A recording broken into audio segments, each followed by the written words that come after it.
दोस्तों, कभी आपने महसूस किया है कि रात में आपको कोई देख रहा है लेकिन कमरे में कोई नहीं होता। कभी रात के सन्नाटे में अचानक आपकी नींद टूट जाए और घड़ी में ठीक 3:15 का समय दिखे। अगर नहीं तो आज की कहानी के बाद शायद ऐसा हो सकता है। इस वीडियो को आप अकेले में रात में हेडफोन लगाकर देखना आपकी बहुत बड़ी गलती हो सकती है, क्योंकि यह कहानी कोई कहानी नहीं है। यह एक रियल घटना है जो पुलिस रिकॉर्ड में दर्ज है। जिस घर में हुआ वह आज भी मौजूद है। 13 नवंबर 1974 एक ऐसी रात जब पूरा अमेरिका दहशत में आ गया। एक ही घर में माँ, पिता, बच्चे सब अपने बिस्तर पर मरे हुए मिले। कोई चीखा नहीं, ना कोई भागा, जैसे सबको मरना कबूल कर लिया हो। अमेरिका के न्यूयॉर्क शहर में एक दिखने में साधारण सा घर है। लाल रंग का दरवाजा, सफेद खिड़कियां और बाहर से बिल्कुल शांत। लेकिन लोग कहते हैं इस घर की दीवारें भी सांस लेती है। यह घर सुनता है और घर जवाब भी देता है। इस घटना के बाद कातिल ने जो पुलिस को बताया वह अत्यंत डरावना था, क्योंकि उसने कहा जो मुझे आवाजें आती थी वो दीवारों से आती थी, जो मुझे आदेश देती थी। अब सवाल यह नहीं था कि हत्या किसने की, सवाल यह था कि आवाजें किसकी थी। अमेरिका में उस घर को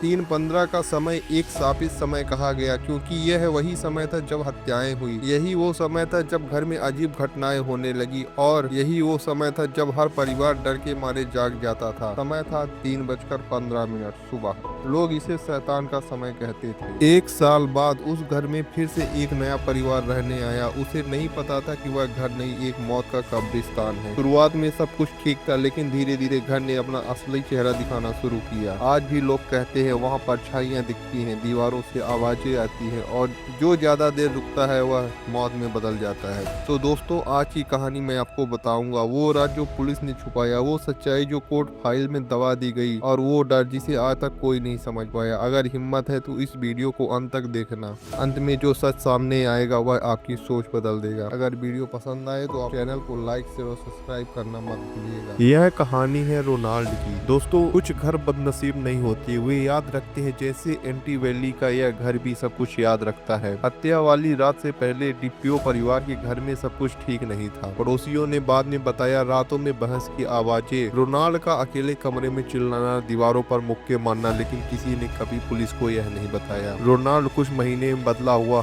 महसूस किया। वह कहता है मुझे चैन से सोने नहीं देता। वह रात में अचानक उठकर कमरों को घूमता रहता है, कभी सीढ़ियों पर, कभी बेसमेंट में। एक वो दिन जो सामान्य नहीं था। 13 नवंबर की शाम घर में अजीब सी चुप्पी थी। डिनर हुआ लेकिन किसी ने खुलकर बातें नहीं की। माँ की आंखों में डर था। पिता बार बार घड़ी देख रहे थे, जैसे सब कुछ जानते हो लेकिन बोल नहीं पा रहे हो। रात गहरी हो चुकी थी। घर के अंदर सब सो चुके थे, लेकिन रोनाल्ड जाग रहा था। उसने बाद में बताया मुझे ऐसा लग रहा था जैसे कोई मेरे पीछे खड़ा है। पुलिस रिकॉर्ड के अनुसार राइफल घर में पहले से थी, लेकिन उसे निकालते समय ना कोई जागा। रोनाल्ड का कहना था मैं खुद नहीं चला रहा था, मेरे हाथ से राइफल खुद चल रहे थे। सबसे डरावनी बात, वह अपने कमरे से दूसरे कमरे तक गया। हर बार एक गोली, ना कोई चीखा, ना कोई चिल्लाया, ना कोई संघर्ष, जैसे पूरा घर जमसा गया हो। हत्या के बाद रोनाल्ड देर तक घर में बैठा रहा, ना भागा ना रोया, बस घर की दीवारों को घूरता रहा। पुलिस आज भी मानती है इतने शोर वाली गोलीबारी में कोई कैसे नहीं जागा। सबका एक जैसी पोजीशन में होना क्या संयोग था, या घर ने सबको सुलाए रखा। मेडिकल रिपोर्ट की अजीब सी बातें सामने निकल कर आई। पोस्टमार्टम में सबके शरीर में नींद की दवा नहीं मिली थी, फिर भी कोई कैसे नहीं जाग सकता है। डॉक्टरों ने कहा यह कोई सामान्य नहीं है। और दोस्तों, यहीं से इस कहानी की शुरुआत होती है। खूनी इतिहास से निकलकर अलौकिक रहस्य बन जाती है, क्योंकि हत्या के बाद भी घर शांत नहीं हुआ। आइए इस पूरे कहानी में घर के बारे में जानते हैं। दोस्तों, कुछ जगह सिर्फ बनाई नहीं जाती, वो चुनी जाती हैं। और यह घर भी एक ऐसी जगह पर खड़ा था जहां पहले से ही सब कुछ था। हत्या के बाद जब पुलिस ने घर की पुरानी फाइलें खंगाली तो एक अजीब सी बात सामने आई। घर का नक्शा कई बार बदलता गया। बेसमेंट को जानबूझकर गहरा किया गया।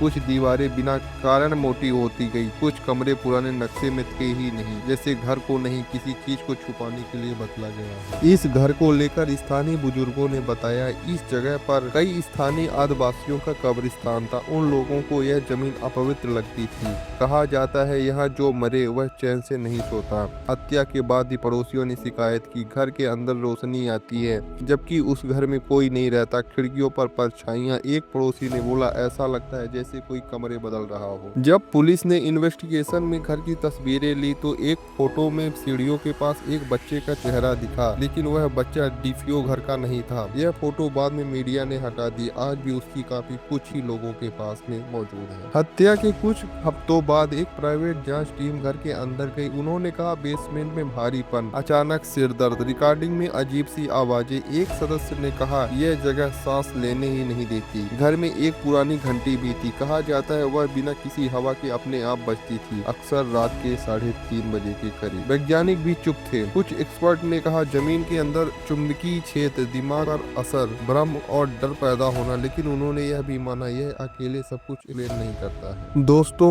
हत्या हो चुकी थी, घर खाली था, लेकिन अब घर भी जाग रहा था और जल्दी कोई और उसकी कीमत चुकाने वाला था। सबसे बड़ा डर तब पैदा होता है जब इंसान खतरे को जानते हुए भी उसे नजरअंदाज कर देता है, और इस घर में आने वाला एक नया परिवार यही गलती कर बैठा। हत्या के लगभग 1 साल बाद जॉर्ज और कैटी अपने 3 बच्चों के साथ उस घर को देखने आए। घर सस्ता था, बहुत सस्ता। जब रियल एस्टेट एजेंट ने पुरानी हत्याओं के बारे में बताया तो जॉर्ज को सब फालतू का लगा। उसने कहा हम भूत प्रेत पर विश्वास नहीं करते। यही उसकी सबसे बड़ी और पहली गलती थी। घर में घुसते ही कैथी को एक अजीब सा एहसास हुआ, जैसे किसी ने पीछे से उसे देख रहा हो, लेकिन उसने खुद को समझाया नया घर है, नया माहौल है। उसका पालतू कुत्ता हैरी घर में घुसते ही सीढ़ियों पर रुक गया। वह गुर्राने लगा, नीचे नहीं गया और बेसमेंट में नजरें नहीं हटाई। जॉर्ज ने मजाक में कहा शायद यह कोई चूहा होगा, लेकिन हैरी उस रात नीचे गया ही नहीं। पहली रात जब शांति से सो गए तो कोई आवाजें नहीं, ना कोई सपना, लेकिन शांति लंबी नहीं थी। जॉर्ज की आंखें खुली, घड़ी देखी, 3:15 का समय। उसे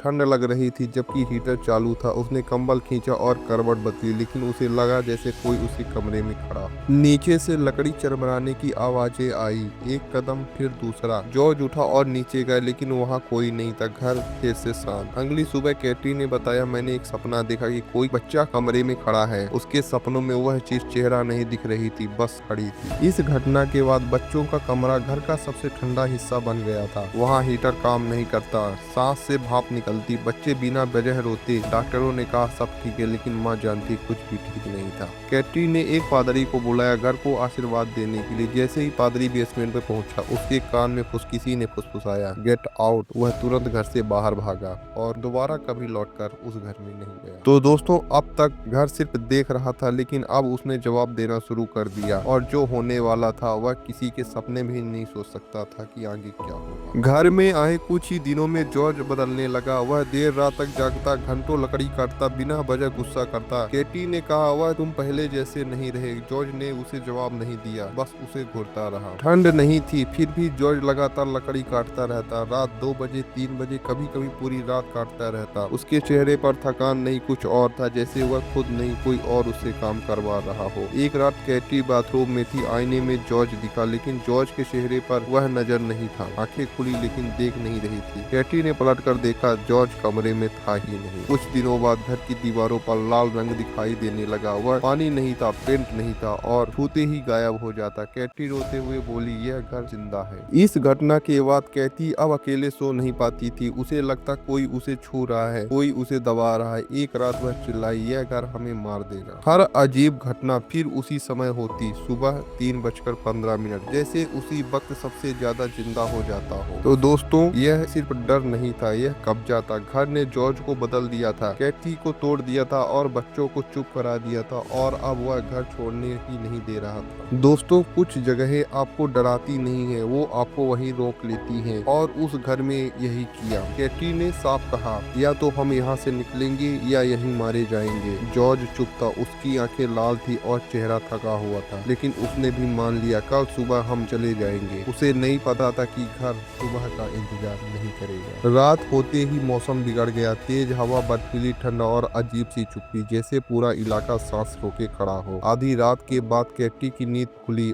उसने देखा घर हिल रहा है। उसने जॉर्ज को जगाया। हमें अभी जाना चाहिए। जॉर्ज ने मुख्य दरवाजा खोला। वह हिला भी नहीं। पीछे का दरवाजा, खिड़कियां सब जाम। बेसमेंट से तेज बदबू आने लगी, सड़न और नमी की। जॉर्ज नीचे गया। केटी ने सुना जैसे कोई हंस रहा हो। कमरों की दीवारों पर आकृतियां बनने लगी, चेहरे जो हिल रहे थे, आंखें जो खुली बंद हो रही थी, बच्चे रो रहे थे। खिड़की के बाहर वह आकृति फिर भी दिखी, सूअर जैसा चेहरा और लाल चमचमाती आंखें। बच्चों ने चिल्लाया, वह हमें बुला रहा है। जॉर्ज ने घड़ी देखी, सुबह का समय 3:15। उसी पल घर में सब कुछ एक साथ हुआ। दरवाजे अटकने लगे, दीवारों से आवाजें आने लगी, छत से धूल गिरने लगी जैसे घर गुस्से में। अचानक घर का मुख्य दरवाजा खुला और जॉर्ज ने चिल्लाया, भागो, अभी यहाँ से जल्दी निकलो। वे बच्चों को लेकर उठाकर भागे, बर्फ में नंगे पैर भागते हुए। उन्होंने पीछे मुड़कर देखा, घर अब भी वहीं खड़ा था, उन्हें गौर से देख रहा था। सुबह होते ही उन्होंने कभी उस घर की ओर वापस नहीं देखा। वे कपड़े, पैसा, सामान सब छोड़ आए थे। उनके लिए जिंदा बचना काफी था।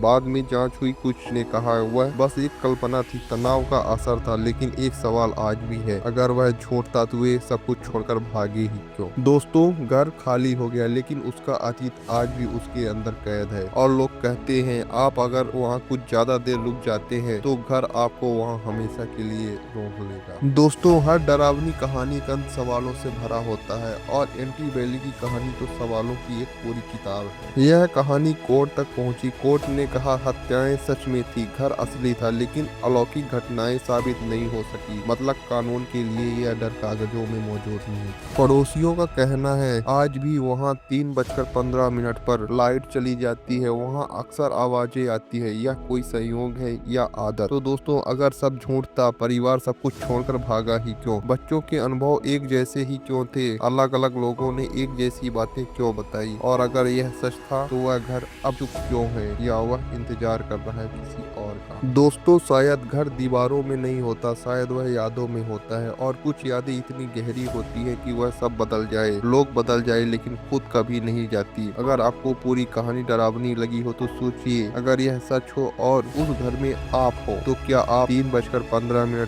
सो पाएंगे? अगर आपको वीडियो पसंद आए तो हमारे चैनल को लाइक, शेयर और सब्सक्राइब करना मत भूलिए। मिलते हैं नेक्स्ट वीडियो में।